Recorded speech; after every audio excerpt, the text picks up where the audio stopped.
You, thank you. धन्यवाद, धन्यवाद, धन्यवाद, धन्यवाद। Thank you, thank you, thank you Lord. परमपिता परमेश्वर, हम आपका हृदय से धन्यवाद करते हैं क्योंकि आप धन्यवाद के योग्य हैं। महिमा और आदर सब आपको देते हैं। आपके बड़े नाम की महिमा करते हैं, आपकी सामर्थ्य के आगे घुटने टेकते हैं और अपने आप को समर्पित करते हैं और दंडवत करके कहते हैं प्रभु हम आपके सामने कुछ भी ना थे, ना हैं और ना कभी होंगे। इसलिए प्रभु आपके अनुग्रह की दृष्टि ऐसे लोगों पर लगी रहती है जो आपके सामने दीन और नम्र होते हैं, ताकि प्रभु आपकी महिमा आप उनके जीवन से प्रकट करें और सब मनुष्यों के बीच में ये प्रकट करें कि आपका नाम ऐसे लोगों के द्वारा महिमा पाता है। इसीलिए तो प्रभु यीशु मसीह ने कहा था धन्य है वे जो मन के दीन है, क्योंकि स्वर्ग का राज्य ऐसो ही का है। हम धन्यवाद करते हैं पिता परमेश्वर आपके पवित्र वचनों के लिए और पवित्र आत्मा के लिए, जिसके द्वारा आपके वचन हमें स्पष्ट होते हैं और हमको समझ में आते हैं और हमें ये पता चलता है कि हमारा इसमें क्या रोल है, हमको क्या करना चाहिए। आपकी महिमा परम्पार है और आपकी सामर्थ्य महान है। धन्यवाद के साथ प्रभु आपके सामने आते हैं और अपने आप को समर्पित करके कहते हैं कि आपकी मर्जी हम सब के जीवन में, मेरे जीवन में और सब सुनने वालों के जीवन में आपकी मर्जी पूरी हो, ताकि आपकी सामर्थ्य और आपकी महिमा हम सब के जीवन में वैसी प्रकट हो जैसा जिसका कि वर्णन आपके वचन में है, और आपका नाम हम सब के जीवन से वैसा महिमा पाए जिसका वर्णन आपके वचन में है और आपकी महिमा। धन्यवाद के साथ इस प्रार्थना को आपके इकलौते पुत्र प्रभु यीशु मसीह के नाम से मांगते हैं, आमीन। Praise the Lord. Kingdom of God part 1। What is the kingdom of God? Kingdom of God, also called kingdom of heaven in Christianity, the spiritual realm over which God reigns as king, or the fulfillment on earth of God's will. परमेश्वर की इच्छा इस जमीन पर जिसके जीवन में, मनुष्यों के जीवन में जब पूरी होती है, उन्हीं लोगों के जीवन में परमेश्वर का राज्य होता है। और ये किंगडम ऑफ गॉड की सिंपल परिभाषा है। भजन संहिता 103 अध्याय और उसके 19 पद में लिखा हुआ है। पहले हिंदी में पढ़ेंगे फिर इंग्लिश में। भजन संहिता 103 अध्याय और उसके 19 पद में लिखा है, यहोवा ने तो अपना सिंहासन स्वर्ग में स्थिर किया है और उसका राज्य पूरी सृष्टि पर है। परमेश्वर का राज्य पृथ्वी पर नहीं है, परमेश्वर का राज्य सृष्टि पर है और परमेश्वर की सृजी हुई सबसे उत्तम सृष्टि मनुष्य है। और हमारे और आपके जीवन में परमेश्वर का राज्य होना अनिवार्य है, क्योंकि हम उसकी सृष्टि है, उसके हाथों की रचना है। और अगर सृष्टि में परमेश्वर का राज्य है और हमारे जीवन में नहीं है, तो हमको इस बात को ध्यान देना चाहिए कि हमारे जीवन में उसका राज्य कैसे आए।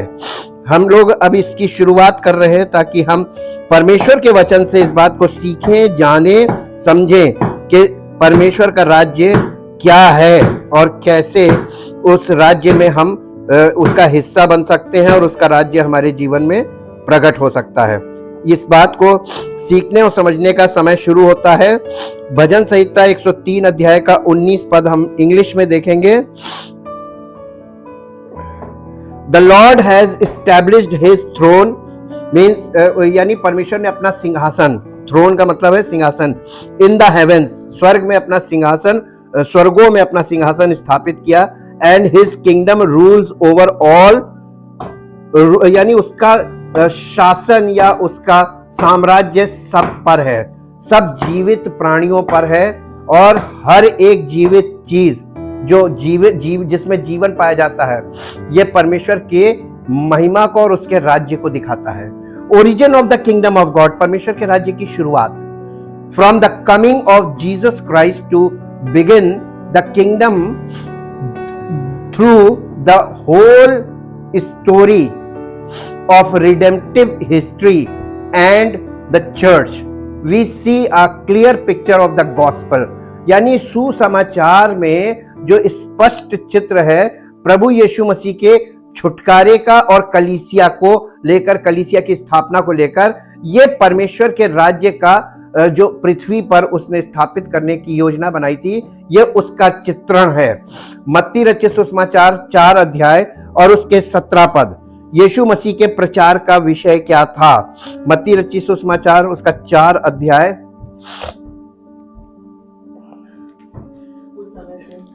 उस समय से यीशु ने प्रचार करना और ये कहना आरंभ किया कि मन फिराओ। दो चीजें पैरेलल चल रही हैं, मन फिराओ, स्वर्ग का राज्य। तो स्वर्ग के राज्य का सीधा संबंध मन फिराओ से है। और अगर किसी व्यक्ति ने मन नहीं फिराया तो क्या वो स्वर्ग के राज्य को देख पाएगा? इम्पॉसिबल, इम्पॉसिबल, ये असंभव है। और इसी को शारीरिक मनुष्य इसीलिए परमेश्वर के राज्य को समझ नहीं सकता, देख नहीं सकता, प्रवेश नहीं पा सकता। और ये कठिन है, ये कठिन इसीलिए, तभी तो परमेश्वर ने हमें सहायक दिया है और साथ में वचन दिया है। दो चीजें दी हैं। वचन, परमेश्वर का वचन आत्मिक बातों को बताता है, समझाता है, सिखाता है, दिखाता है, लेकिन स्थापित कौन करेगा? आत्मिक व्यक्ति यानी पवित्र आत्मा। उसने स्पिरिचुअल पर्सन दिया है जो इस बात को समझने में, सिखाने में, हमें समझाने में और दिखाने में सक्षम है, और वही हमें प्रवेश करा सकता है। तो पवित्र आत्मा और परमेश्वर का वचन, ये दो चीजों को कभी मत छोड़िएगा। ये इसी के साथ साथ मत्ती रचित सुसमाचार 6 अध्याय उसके 25 पद से देखेंगे। मत्ती रचित सुसमाचार 6 अध्याय और उसके 25 पद से यीशु मसीह कह रहे हैं,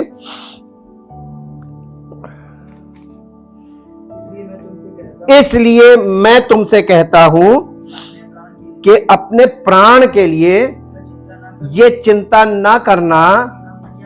सबसे बड़ी चिंता इंसान की है कि हम क्या खाएंगे, भोजन की। और इसलिए प्रभु यीशु मसीह अपनी सेवकाई के दौरान जब उन्होंने परमेश्वर के राज्य के बारे में लोगों को बोलना शुरू किया, बताना शुरू किया, समझाना शुरू किया, सिखाना शुरू किया और सामर्थ के द्वारा प्रकट करके ये बात साबित भी की कि परमेश्वर का राज्य ये है, और परमेश्वर के राज्य में जो मन फिराते हैं उनके जीवन में परमेश्वर की सामर्थ प्रकट होती है और सब कुछ पूरा करती है। ये चिंता करके ये ना कहना या चिंता ना करना कि हम क्या खाएंगे और क्या पिएंगे, और ना अपने शरीर के लिए कि क्या पहनेंगे। ये 3 बेसिक नीड्स हैं शारीरिक मनुष्य के लिए, जिसके लिए इंसान सब प्रकार के गलत काम करता है। इन्हीं 3 चीजों को पूरा करने के लिए हर प्रकार से वो जिस तरीके से वो चाहता है कि ये चीजों की पूर्ति हो, उतना ही वो गलत तरीकों से इन चीजों को पूरा करने का प्रयास करता है। यह है शारीरिक मनुष्य, ठीक है। और इसके बाद उसने कहा कि क्या प्राण भोजन से और शरीर वस्त्र से बढ़कर नहीं? आकाश के पक्षियों को देखो, वे ना तो बोते हैं, ना काटते हैं और ना खत्तों में बटोरते हैं, फिर भी तुम्हारा स्वर्गीय पिता उनको खिलाता है। क्या तुम उनसे अधिक मूल्य नहीं रखते? तुम में कौन है जो चिंता करके अपनी आयु में एक घड़ी भी बढ़ा सकता है? यह बहुत बड़ा प्रश्न है। क्या हम चिंता करके अपने जीवन में एक क्षण अपने जीवन का बढ़ा सकते हैं? नहीं बढ़ा सकते हैं, लेकिन फिर भी हम चिंता करते हैं। और वस्त्र के लिए क्यों चिंता करते हो? जंगली शोषणों पर ध्यान करो कि वे कैसे बढ़ते हैं। वे ना तो परिश्रम करते हैं, ना काटते हैं। तो भी मैं तुमसे कहता हूं कि सुलेमान भी अपने सारे वैभव में उनमें से किसी के समान वस्त्र पहने हुए ना था। इसलिए जब परमेश्वर मैदान की घास को, जो आज है और कल भाड़ में झोंकी जाएगी, ऐसा वस्त्र पहनाता है, तो हे अल्पविश्वासियों, तुमको वो इनसे बढ़कर क्यों ना पहनाएगा। कैसे? हमको जो घास दिखा के बताया जा रहा है, जंगली पेड़ों को दिखाकर बताया जा रहा है, कितने सुंदर फूल खिलते हैं, उनको ये शोभा कहां से मिल रही है? परमेश्वर की ओर से मिल रही है। तो वो तुम्हें इनसे बढ़कर वस्त्र पहनाएगा। हमें धार्मिकता के वस्त्र इसीलिए दिए गए हैं, आत्मिक वस्त्र, आत्मिक चीजें पहनने को दी गई हैं। इसलिए तुम चिंता करके ये ना कहना कि हम क्या खाएंगे या क्या पिएंगे या क्या पहनेंगे। ये 3 चीजें हमारे जीवन से बिल्कुल निकल जानी चाहिए। विश्वास का मतलब क्या हुआ? यदि कोई कहता है कि मैं यीशु मसीह पर विश्वास करता हूं और ये 3 बातों की चिंता उसके जीवन में काम कर रही है, इसका मतलब वो विश्वासी नहीं है। ये स्पष्ट प्रमाण है। अगर आपने वाकई में उस पर विश्वास किया है तो निश्चिंत हो जाइए। क्या खाएंगे, क्या पिएंगे और क्या पहनेंगे, कौन देगा? इतना तो वो दे ही रहा सबको, है ना। लोग इससे ज्यादा के लिए परेशान हैं। चोरी कर रहे हैं, उनको ये नहीं चाहिए, बेसिक नीड नहीं चाहिए, उनको बेसिक नीड से ज्यादा चाहिए। इसलिए तुम चिंता करके ये ना कहना कि हम क्या खाएंगे या क्या पिएंगे या क्या पहनेंगे, क्योंकि अन्य जातीय इन सब वस्तुओं की खोज में रहते हैं। अन्य जाति के लोग किस बात की खोज में रहते हैं? क्या खाएंगे, क्या पिएंगे, क्या पहनेंगे, बस हर समय उनकी सुबह से लेकर रात तक एक ही बस सोच है, एक ही उनके दिमाग में विचार है, एक ही प्रयास है और एक ही उनके पास काम है कि ये करना है। शरीर के लिए काम करना है, शरीर के भोजन के लिए काम करना है, शरीर के वस्त्र के लिए काम करना है और शरीर के लिए पूरी तरीके से फोकस हो जाना है। ये शरीर है और हम अगर नहीं करेंगे तो कैसे होगा? इसलिए यहां पे कह रहा है अन्य जातीय इन सब बातों की खोज में रहते हैं, परंतु तुम्हारा स्वर्गीय पिता जानता है कि तुम्हें इन सब वस्तुओं की, सबसे अच्छी बात मुझे लगती है कि हमारा स्वर्गीय पिता जानता है क्या हमारी आवश्यकताएं, है ना। तो एक हमारे पास ऐसा पिता है जो हमारी आवश्यकताओं को जानता है और उन आवश्यकताओं को पूरा करने में सक्षम है, कर सकता है।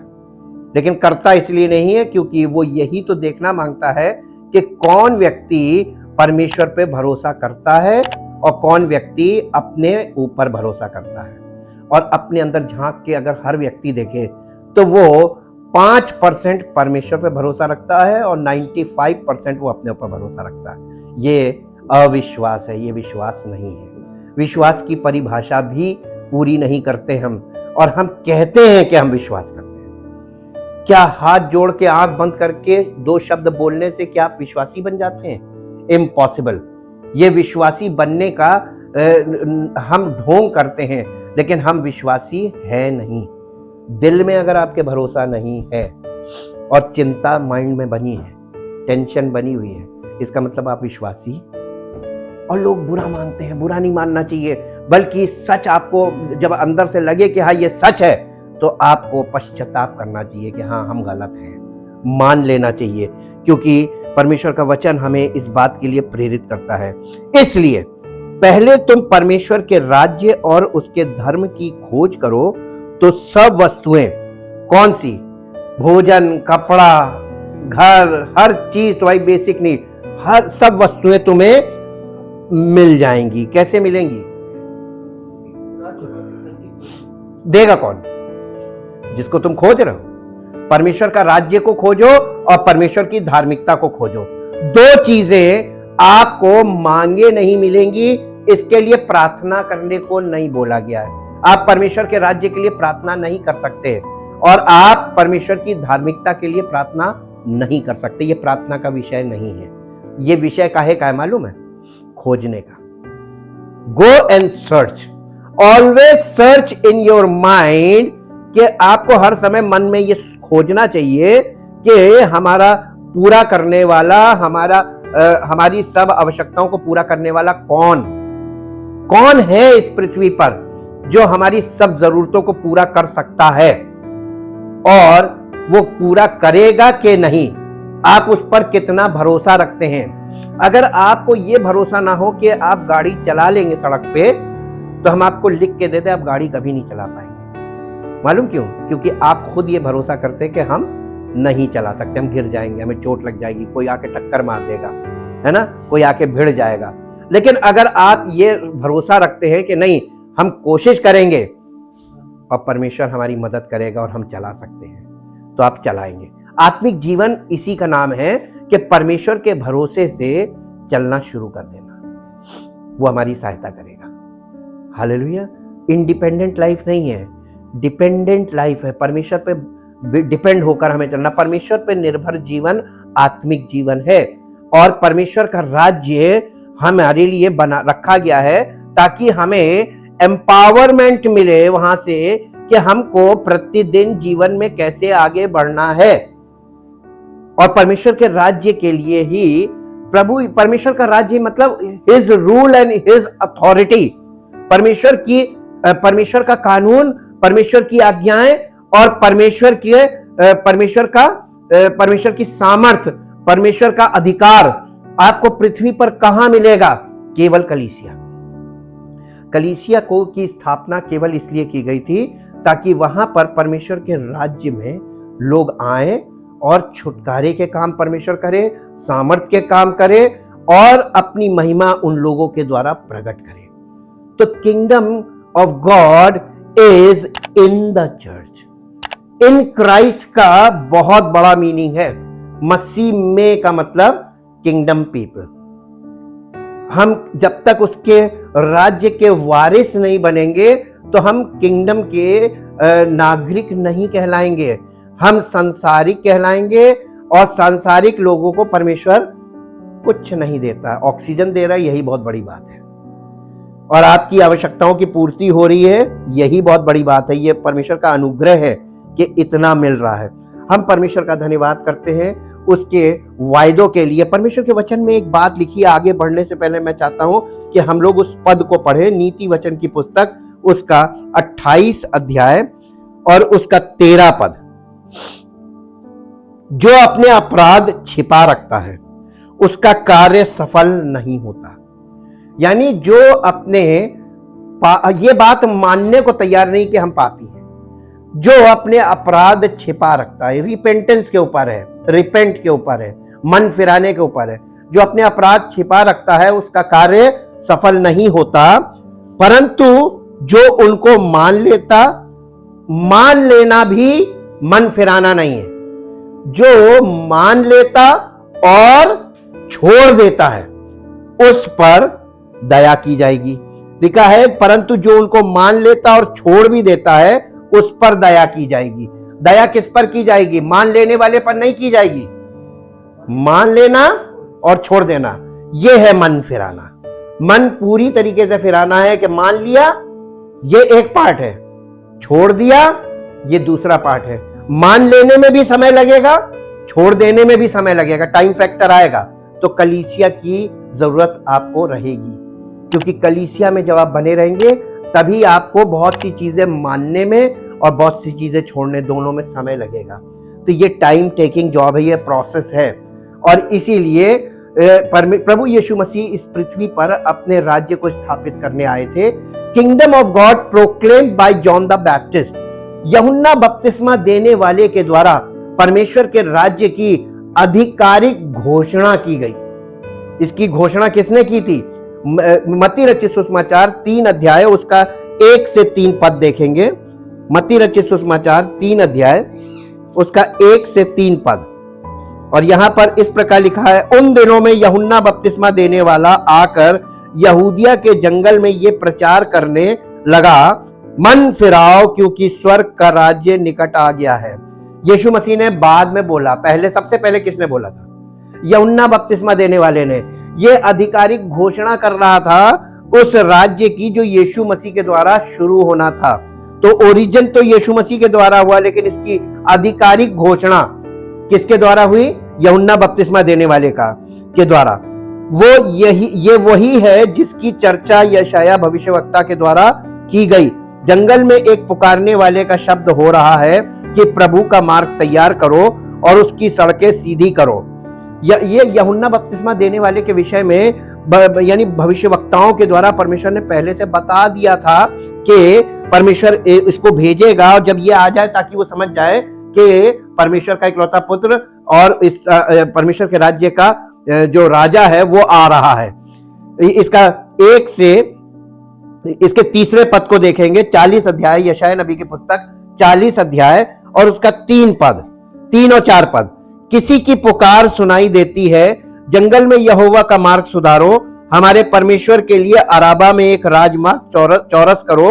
हर एक तराई भर दी जाए और हर एक पहाड़ और पहाड़ी गिरा दी जाए। जो टेढ़ा है वो सीधा और जो ऊंचा नीचा है वो चौरस किया जाए। तब यहोवा का तेज प्रकट होगा और सब प्राणी उसको एक संग देखेंगे, क्योंकि यहोवा ने आप ही ऐसा कहा है। ये किसने कहा है? ये परमेश्वर ने स्वयं कहा था। और उस परमेश्वर की इस बात को यूहन्ना बपतिस्मा देने वाला, जो नए नियम का आखिरी, नए नियम यानी पुराने नियम का आखिरी भविष्यवक्ता था, इसके द्वारा ये परमेश्वर के राज्य की शुरुआत हो रही है। यानी भविष्यवाणियों को स्टॉप कर दिया गया। अब कोई भविष्यवक्ता नहीं आएगा, अब कोई भविष्यवाणी परमेश्वर की ओर से नहीं होगी। अब ये भविष्यवाणी जो यूहन्ना के द्वारा हो रही है, इसके आधार पर परमेश्वर काम करेगा। यह है नए नियम की शुरुआत। और इसलिए ध्यान देने वाली बात है कि ये मत्ती रचित सुसमाचार, इसके 14 अध्याय का 5 पद पढ़िए। यहां पर लिखा है, इसलिए वो उसे मार डालना चाहता था। पहले पद से पढ़ते ताकि आपको पूरा कॉन्टेक्स्ट क्लियर हो।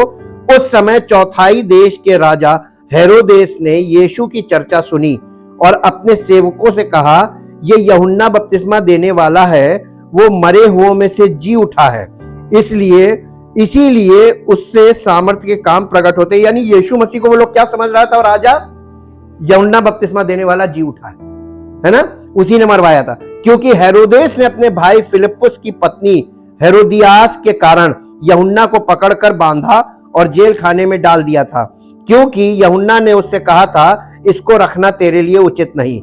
इसलिए वो उसे मार डालना चाहता था, पर लोगों से डरता था, क्योंकि वे उसे भविष्यवक्ता मानते थे। लोग यूहन्ना को, जो यूहन्ना बपतिस्मा देने वाला था, एक्चुअल में ये यूहन्ना बपतिस्मा देने वाला था, ये इसकी सेवकाई थी, लेकिन वास्तव में ये भविष्यवक्ता था। भविष्यवक्ता कौन होता है? परमेश्वर की आत्मा के द्वारा उभारे जाकर बोलने, परमेश्वर की ओर से बोलने वाला। तो ये माउथ पीस ऑफ गॉड था, ये परमेश्वर की बात लोगों तक पहुंचाता था। इसी को भविष्यवक्ता कहते हैं बाइबल के अनुसार। और इसी के साथ साथ मत्ती रचित सुसमाचार उसका 21 अध्याय और उसके 25-26 पद में देखेंगे, यूहन्ना का बपतिस्मा कहां से था। यीशु मसीह ने पूछा था शास्त्री फरीसियों से कि यूहन्ना का बपतिस्मा कहां से था, स्वर्ग की ओर से या मनुष्यों की ओर से? तब वे आपस में विवाद करने लगे। यदि हम कहें स्वर्ग की ओर से, तो वो हमसे कहेगा, फिर तुमने उसका विश्वास क्यों ना किया? और यदि हम कहें मनुष्यों की ओर से, तो हमें भीड़ का डर है, क्योंकि वे सब यूहन्ना को भविष्यवक्ता मानते हैं। यानी पूरे उस जमाने के लोग यूहन्ना बपतिस्मा देने वाले को ये जानते थे और मानते थे कि ये भविष्यवक्ता है, यानी ये परमेश्वर की ओर से बोलता है। और इसीलिए उसकी सेवकाई बहुत जबरदस्त थी। John the Baptist ministry, people went out to him from Jerusalem and Judea and the whole region of the Jordan, confessing their sins. लोग बहुत इन जगहों से, ये पूरा यहूदिया और ये सब, ये जो यर्दन का जो पूरा इलाका था, वहां के आसपास के देशों से लोग निकल कर उसके पास आते थे और मालूम क्या करते थे? अपने पापों का अंगीकार करते थे। उसका प्रचार था मन फिराओ, क्योंकि स्वर्ग का राज्य निकट है। और वो किंगडम ऑफ गॉड का प्रचार करता था, उसकी घोषणा करता था, और लोग निकल कर मन फिरा रहे थे। यानी जब मन फिरा लेते हैं, उसका परिणाम है कि वो अंगीकार करते थे और वो आकर कन्फेस कर रहे लगे थे, यानी अंगीकार करने लगे। They were baptised by John was to admit your sin and repent of it, ताकि वो अपने पापों को मान लेते थे और छोड़ देते का दृढ़ निश्चय करते थे, और तब वो उन्हें बपतिस्मा देता था, ऐसे नहीं देता था। आजकल की तरह नहीं है कि आपने बस इच्छा जाहिर की तो दे दिया, या उन्होंने आप पर दबाव बनाया और दे दिया, आपको कुछ ना कुछ थ्योरी बताई और बपतिस्मा दे दिया। ऐसा नहीं था। बपतिस्मा लेने के पीछे और बपतिस्मा देने के पीछे रीजन था। पानी का बपतिस्मा, ये मन फिराव का बपतिस्मा था। जिसका मन नहीं फिरता था उसको नहीं दिया जाता था। देखिए, शास्त्री फरीसी जब आए तो उसने नहीं दिया। उसने कहा, ना, पहले तुम साबित करो कि तुमने मन फिरा लिया। मन फिराव के योग्य फल लाने का मतलब इस बात को प्रकट करो अपने जीवन से कि तुमने मन फिराया है, तब बपतिस्मा दूंगा। इतना हार्ड था, क्योंकि वो परमेश्वर की आत्मा से प्रेरित था और परमेश्वर की आत्मा के ताबे था। वो अपनी मर्जी से कुछ नहीं करता था। Repent which was of course a great way to be prepared for the Saviour's coming. और यही कारण था कि वो मसीह के लिए मार्ग तैयार कर रहा था, ताकि लोग तैयार हो, उनके दिल तैयार हो और मसीह आए और उसके राज्य में ये लोग उसके राज्य के वारिस बने, इनके जीवन में उसकी सामर्थ्य प्रकट हो और अद्भुत आश्चर्य कर्म इनके जीवन में हो। ये वो विश्वास आ जाए जो अद्वैत विश्वास होता है, यानी परमेश्वरीय विश्वास, और इनका जीवन परमेश्वर की महिमा से भर जाए। God decided the kingdom of God would be most gloriously revealed in a crucified and risen king. यीशु मसीह की जो पहली आमद थी वो अपने स्वर्गीय राज्य को स्थापित करने के लिए आया था और मनुष्यों के लिए उस राज्य में प्रवेश करने के लिए वो द्वार बनकर आया था। क्योंकि यीशु मसीह ने निकोदेमुस से कहा, यूहन्ना रचित सुसमाचार में 3 अध्याय, देखिए स्वर्ग के राज्य के विषय में बाइबल भरी पड़ी है और परमेश्वर का main focus he kingdom of God है और रिलीजन नहीं है, और रिलीजन से परमेश्वर का दूर दूर तक कोई संबंध नहीं है। अगर हम वचन को ठीक से समझें तो वचन हमको सत्य बताता है। निकोदेमुस आया, फरीसियों में निकोदेमुस नाम का एक मनुष्य था जो यहूदियों का सरदार था। उसने रात को यीशु के पास आकर उससे कहा, हे रब्बी, हम जानते हैं कि तू परमेश्वर की ओर से गुरु होकर आया है, क्योंकि कोई इन चिन्हों को जो तू दिखाता है यदि परमेश्वर उसके साथ ना हो तो नहीं दिखा सकता। यीशु ने उसको उत्तर दिया, मैं तुझसे सच सच कहता हूं, यदि कोई नए सिरे से न जन्मे तो परमेश्वर का राज्य देख नहीं सकता। जब विदाउट बॉर्न अगेन परमेश्वर का राज्य हम देख नहीं सकते। निकोदेमुस ने उससे कहा, मनुष्य जब बूढ़ा हो गया तो कैसे जन्म ले सकता है? क्या वो अपनी माता के गर्भ में दूसरी बार प्रवेश करके जन्म ले सकता है? ये अनसाइंटिफिक हो गया। तब यीशु ने उस उत्तर दिया, मैं तुझसे सच सच कहता हूं, जब तक कोई मनुष्य जल और आत्मा से ना जन्मे तो वो परमेश्वर के राज्य में प्रवेश नहीं कर सकता, देख नहीं सकता, बिना नए सिरे से पैदा हुए परमेश्वर के राज्य में प्रवेश भी नहीं कर सकता।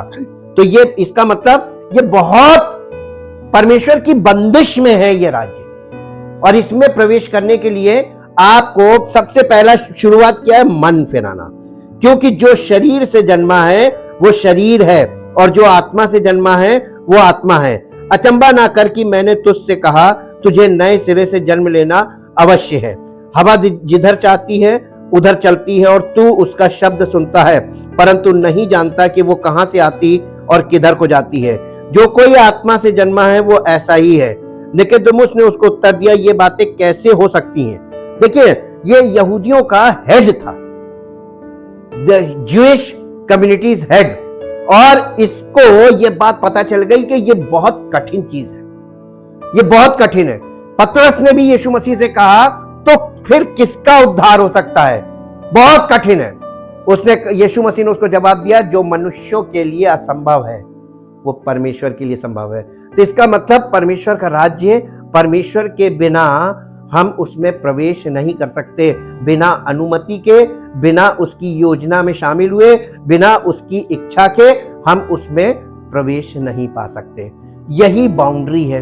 हमें किंगडम ऑफ गॉड के लिए परमेश्वर ने हमारे लिए एक स्थान तैयार किया है, कलीसिया, जहां पे आप रेगुलर बने रहेंगे और रेगुलर होंगे तो परमेश्वर के राज्य को आप समझेंगे, और जिस समय आप समझ रहे होंगे उसी समय परमेश्वर की सामर्थ्य आपके जीवन में कार्य कर रही होगी और आपको पता भी नहीं चलेगा किस घड़ी आप परमेश्वर के राज्य में प्रवेश कर जाएंगे। क्या कोई व्यक्ति खुद अपने जन्म का समय जान सकता है कि कब मैं पैदा होऊंगा?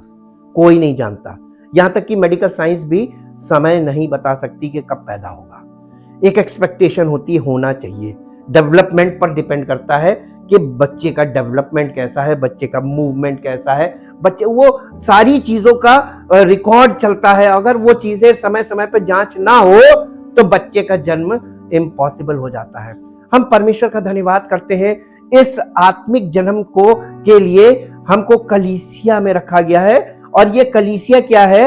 ये परमेश्वर ने गर्भगृह बनाया है जहां पे आत्मिक जन्म ले सकते हैं। हम परमेश्वर का धन्यवाद करते हैं क्योंकि बिना नए सिरे से, बिना स्पिरिचुअल बर्थ के हम परमेश्वर के राज्य को देख नहीं सकते और प्रवेश नहीं कर सकते। क्या आप चाहते हैं कि आप परमेश्वर के राज्य में प्रवेश करें? आप चाहते हैं कि आप परमेश्वर के राज्य को देखें? केवल देखने से नहीं है, आप उसमें प्रवेश करने की इच्छा रखिए, केवल देखने की इच्छा ना रखिए। और जब आप प्रवेश करने की इच्छा रखेंगे तो परमेश्वर की सामर्थ आपके जीवन में कार्य करेगी। आप कलीसिया में रेगुलर रहिए, आप परमेश्वर की उपस्थिति में बने रहिए समय पर। आपको हर समय नहीं आना है, आपको केवल संडे को अपना समय निकालना है। सबसे पहला आपको जो बलिदान देना होगा, वो बलिदान देना होगा अपने आराम को, वो बलिदान देना होगा अपनी तमाम अपॉइंटमेंट्स को कैंसिल करके परमेश्वर की उपस्थिति में हाजिर होने को, ताकि परमेश्वर आपको ये देखे कि आप परमेश्वर से कितना प्रेम करते हैं। और आप उससे अगर वाकई में प्रेम करते हैं तो आप समय पर परमेश्वर की उपस्थिति में हाजिर होंगे। पहला डिसिप्लिन यहीं से शुरू होता है, और ये डिसिप्लिन जब मेंटेन हो जाता है तो परमेश्वर की महिमा आपके जीवन से प्रकट होना शुरू होता है। परमेश्वर की सामर्थ आपके जीवन में कार्य करना शुरू कर देती है। परमेश्वर आपको चेक करेगा और हमेशा चेक करेगा कि आप उससे कितना प्रेम करते हैं, आप परमेश्वर के वचन पर कितना मन लगाते हैं, आप परमेश्वर के वचन को कितनी देर तक ध्यान देते हैं, कितनी देर तक उसके वचन में मनन करते हैं, कितनी देर तक आप उसके वचन के लिए इच्छा प्रकट करते हैं। लोग गीत संगीत में बहुत इंटरेस्ट रखते हैं, लेकिन वचन में बिल्कुल भी इंटरेस्ट नहीं रखते। और जब तक आपके अंदर वचन के प्रति इंटरेस्ट नहीं, इसका मतलब परमेश्वर का प्रेम अभी नहीं है। परमेश्वर के प्रेम होने का मतलब है कि परमेश्वर के लिए, उसकी संगति के लिए, उसकी उपस्थिति में जाने के लिए ललायित होना, अभिलाषा करना। हे प्रभु, दाऊद कहने लगा, मैं खुश हुआ कि मैं तेरे भवन में आने पाऊं। वो परमेश्वर की उपस्थिति में जाने का वर्णन करता है। कई भजनों में उसने कहा, मेरा दिल खुशी से भर गया जब मैंने कहा कि आओ हम परमेश्वर के भवन को चलें। Thank you, thank you, thank you Lord. जो परमेश्वर से प्रेम करते हैं और उसके राज्य के वारिस बनना चाहते हैं, उसके राज्य की अभिलाषा करते हैं, वो परमेश्वर की उपस्थिति में आने के लिए अपने आप को सब जगह से फ्री करते हैं, क्योंकि स्वेच्छा पर डिपेंड कर दिया है। परमेश्वर ने आपकी स्वेच्छा पे छोड़ दिया। जो कोई चाहे प्रभु के पास आए, वो ना लौटाएगा। कहीं नहीं परमेश्वर के वचन में लिखा है कि प्रभु आपके पास आए। हमेशा लिखा है कि जो कोई प्रभु के पास आना चाहे वो उसे ना लौटाएगा। परमेश्वर ने इनविटेशन दिया है, सुसमाचार इनविटेशन है, और कलीसिया वो स्थान है जहां पर आपको सुसमाचार को ग्रहण करके उपस्थित होना है। परमेश्वर की उपस्थिति में आना शुरू कीजिए, ताकि परमेश्वर आपके जीवन में कार्य करे और आपका प्रेम वो परखे, देखे कि आप कितना प्रेम करते हैं, कितना उसको चाहते हैं। उसकी उपस्थिति आपको पसंद आएगी, तभी आप परमेश्वर आपके प्रेम को परखेगा कि आपको उसकी उपस्थिति में कितना देर अच्छा लगता है। लोग 5 मिनट के लिए बस आना पसंद करते हैं, लोग 10 मिनट वचन सुनना पसंद करते हैं, बाकी समय वो अपनी तमाम गतिविधियों में लिप्त रहते हैं। जिस चीज में आप उबते नहीं, इसका मतलब आप उस चीज से बहुत चाहत रखते हैं, प्रेम रखते हैं। जब आप परमेश्वर के वचन से उबना बंद हो जाएगा ना, तब समझ जाइएगा कि अब प्रेम पैदा हुआ है। Thank you, thank you, thank you Lord. परमपिता परमेश्वर, हम आपका हृदय से धन्यवाद करते हैं आपकी योजना के लिए जो आपने बनाई है इस पृथ्वी पर। हम सबके जिंदगियों में, हमारे हृदयों में प्रभु आपका राज्य हो। हमारी आत्मा आपके राज्य की वारिस बने, और हमारा शरीर जब इस संसार में है तो हम आपके राज्य के वारिस बने, यानी आपकी आत्मा के चलाए चले, और पवित्र आत्मा के द्वारा हमें बल मिले, पवित्र आत्मा के द्वारा हमारा जीवन आपकी महिमा का कारण बने, और पवित्र आत्मा के द्वारा ये प्रकटीकरण हो कि हम आपके राज्य के वारिस हैं, ताकि सारी महिमा आपको मिले। इस प्रार्थना को आपके इकलौते पुत्र प्रभु यीशु मसीह के नाम से मांगते हैं, आमीन। Praise the Lord. परमेश्वर की आशीष हो।